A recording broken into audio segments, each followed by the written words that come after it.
ओम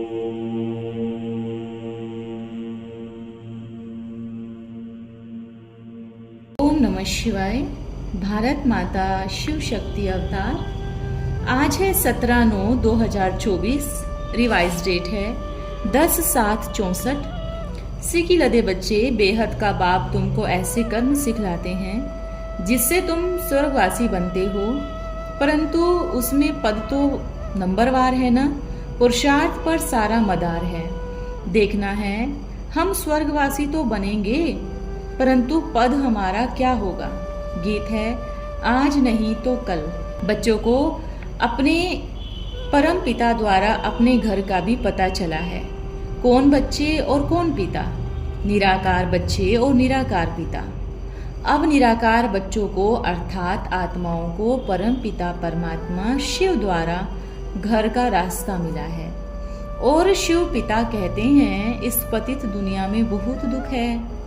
कलयुग को पतित दुनिया, सतयुग को पावन दुनिया कहा जाता है, परंतु पतित दुनिया से पावन कब और कैसे बनती है यह किसको भी पता नहीं है। गोया बिल्कुल ही तुच्छ बुद्धि है। तुम बच्चों की अब बनी है पवित्र स्वच्छ बुद्धि। स्वच्छ बुद्धि के अगेंस्ट मलेच्छ बुद्धि कहा जाता है। स्वच्छ है ईश्वरीय बुद्धि। तुम जानते हो हमको ईश्वरीय बुद्धि व ईश्वर मत मिल रही है। शिव बाबा कहते हैं बच्चे अब घर को याद करो, घर चलना है, पुरानी दुनिया को छोड़ो। अब रात पूरी होनी है, दिन आ रहा है। अब दुनिया में अंधियारे में ठोकरे खाने का समय पूरा होता है। अब सभी को बाबा का पैगाम देना है। दुनिया में ऐसे कोई यूनिवर्सिटी नहीं देखेंगे जो एक जगह पढ़ावे और कहे यह फिर बाहर वाले भी सुनेंगे। यहाँ पढ़ाने वाले भी एक है, जो पढ़ते हैं वो फिर औरों को पढ़ाते हैं। और स्कूलों आदि में तो अनेक पढ़ाने वाले होते हैं। ग्रंथ बाइबल आदि कितने पढ़ते होंगे, परंतु बाइबल पहले पहले किसने पढ़ाया? क्राइस्ट ने क्रिश्चियन धर्म स्थापन करने के लिए पढ़ाया। तो यह देवी देवता धर्म स्थापना अर्थ भी पढ़ाने वाला एक है और बहुत सहज है। कोई से भी पूछना है तुम्हारा रिश्ता कौन है, तुम परम पिता परमात्मा किसको कहते हो, परम पिता को याद करते हो। परमात्मा का परिचय देने से फिर 84 जन्मों का चक्र भी बुद्धि में आता है। अच्छा बताओ, आत्मा पुनर्जन्म लेती है व नहीं लेती? मनुष्य कहते हैं 84 लाख बार पुनर्जन्म लेती है। क्या परमात्मा भी 84 लाख बार जन्म लेते हैं? परमात्मा तो नाम रूप से न्यारा जन्म मरण रहित है। नाम रूप न हो तो देश काल भी न ठहरे। नाम रूप है तब तो परम धाम कहा जाता है ना। परम धाम अर्थात वाणी से परे रहने वाला, तो जरूर उनका नाम भी है, रूप भी है। शिवलिंग का रूप दिखलाते हैं ना। क्या परमपिता परमात्मा भी 84 जन्म पुनर्जन्म लेते हैं? अगर सब भगत भगवान हैं तो क्या भगवान पुनर्जन्म लेते हैं या 84 लाख जन्म लेते हैं? यह तो नॉनसेंस है। तुम इसको बिल्कुल रोंग बता सकते हो। फिर कह देते हैं आत्मा सो परमात्मा। आत्मा निर्लेप है। निर्लेप का अर्थ क्या है? अच्छे व बुरे कर्मों अनुसार पुनर्जन्म आत्मा ही लेती है ना। जरूर लेप छेप लगता है। ये बातें तुम बच्चों के अंदर रात दिन रहनी चाहिए। अगर कोई सर्विस नहीं कर सकते तो ऊंच पद भी नहीं पा सकते। पहले पहले तो अल्फ को समझाना है। एक अल्फ को याद करो, बाकी सब भूल जाओ। अल्फ एक परमपिता परमात्मा है, वह तो सब रचना है ना। अल्फ एक परमात्मा को कहा जाता है। इसका रूप भी ज्योतिर्लिंगम अल्फ मिसल है। तिलक भी देते हैं। यह तो कोई को पता नहीं, कोई भी मनुष्य नहीं जो कहे कि परमपिता परमात्मा का रूप तो आत्मा जैसे ही है। आत्मा के लिए कहते हैं स्टार मिसल सफ़ेद है, दूर से बहुत छोटा दिखाई पड़ता है, तो आत्मा ऐसे ही स्टार है जिसका बहुत साक्षात्कार भी होता है। आत्मा हर एक में है, हर एक पुनर्जन्म भी लेते हैं।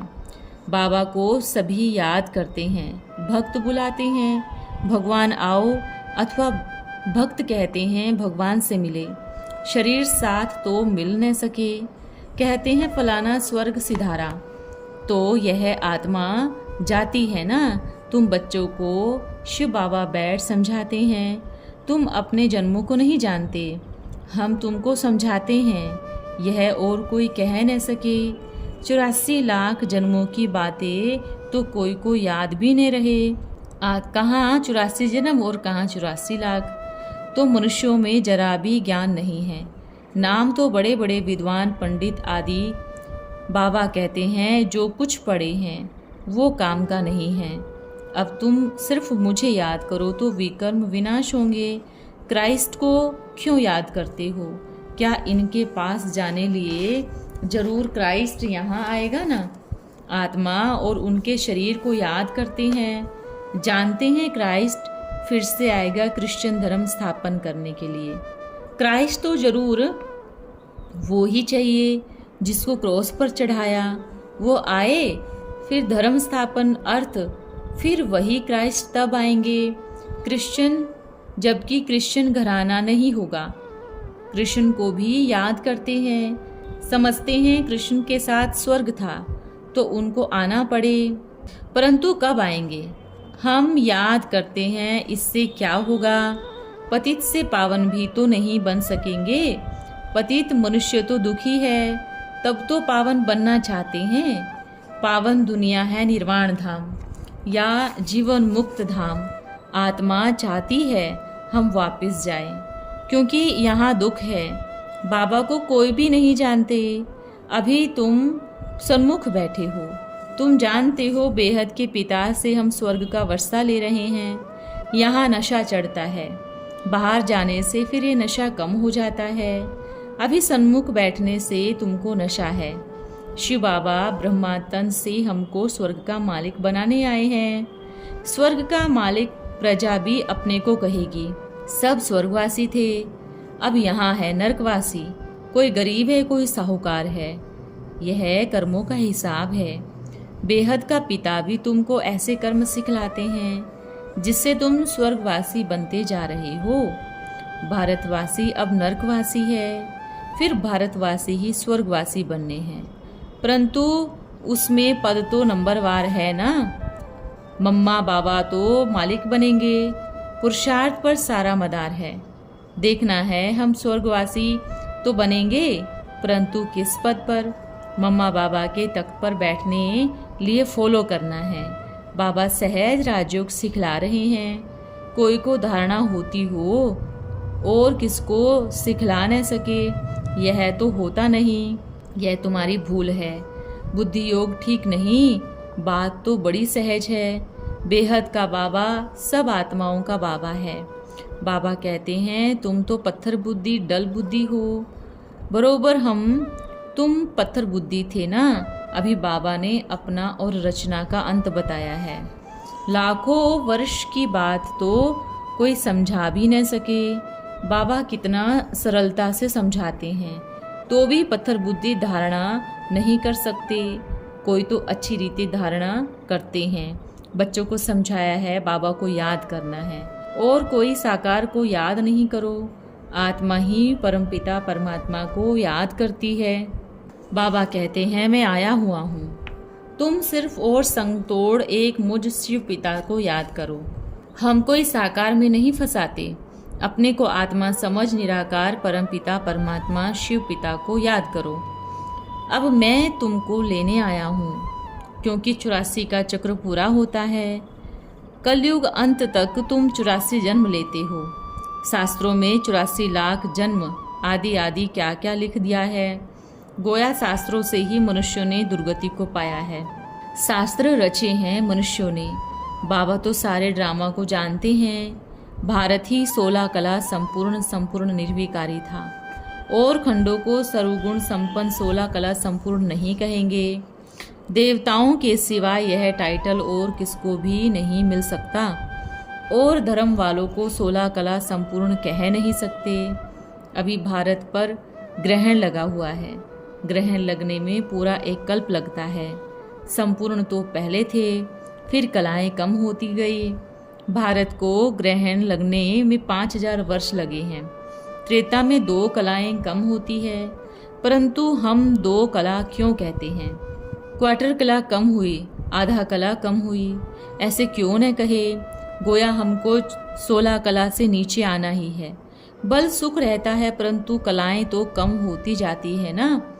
बुद्धि से काम लिया जाता है। 2 कलाएं फट से खल्लास हो गई ना, अभी पूरा ग्रहण लगा हुआ है। अब बाबा कहते हैं देह सहित देह के संबंध आदि सब कुछ दान दो, इन सबको छोड़ो, मामेकम याद करो। यह हेमली गॉड फादर कहते हैं। कोई मनुष्य को हेमली गॉड फादर कभी नहीं कहेंगे। तो बाबा कहते हैं मैं पतित शरीर में आता हूँ, बहुत जन्मों के अंत में प्रवेश करता हूँ, जबकि वानप्रस्थ अवस्था होती है। वानप्रस्थ अवस्था वालों के पास विकार का ख्याल नहीं रहता, वो घर बार छोड़ किनारे बैठ जाते हैं। सन्यासी लोग भी माताओं को छोड़ देते हैं। माताओं ने भला क्या दोष किया? यहाँ तो वानप्रस्थ ऑटोमेटिकली हम सब हैं। सारी दुनिया के मनुष्य वानप्रस्थ में हैं। विनाश सामने खड़ा है। बाबा सभी को 5 विकारों की जंजीरों से छुड़ाए साथ ले जाएंगे। तो अपने को आत्मा निश्चय कर बाबा को याद करना है। हम आत्माएं 84 जन्म का पाठ पूरा किया, अब हम जाते हैं बाबा के पास। शरीर तो नहीं कहता, आत्मा के लिए कहते हैं ज्योति ज्योत समाया अथवा स्वर्गवासी हुआ। अब सिर्फ बाबा को याद करना है। अब सन्यासी बाबा को याद नहीं करते, समझते हैं तत्व ही परमात्मा है, परंतु उनको याद करने से कुछ भी ताकत नहीं मिलती। जो विकर्म विनाश हो और विकर्माजीत बने और फिर बाबा के पास जाए। ब्रह्म अथवा तत्व है रहने का स्थान। ब्रह्म को सर्वशक्तिवान नहीं कह सकते, उनसे कोई शक्ति नहीं मिलती। जो बाबा के पास जाए कहते हैं हम ही ईश्वर है।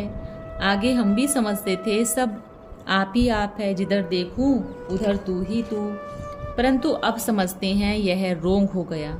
बाबा कहते हैं तुम मेरे को भी पुनर्जन्म में ले जाते हो, तो अब तुम बाबा को जान गए हो। सारा कल्प तुम देह अभिमानी बने हो, अब देही अभिमानी बनना है। पाठ पूरा हुआ, इसलिए बाबा कहते हैं देही अभिमानी भव।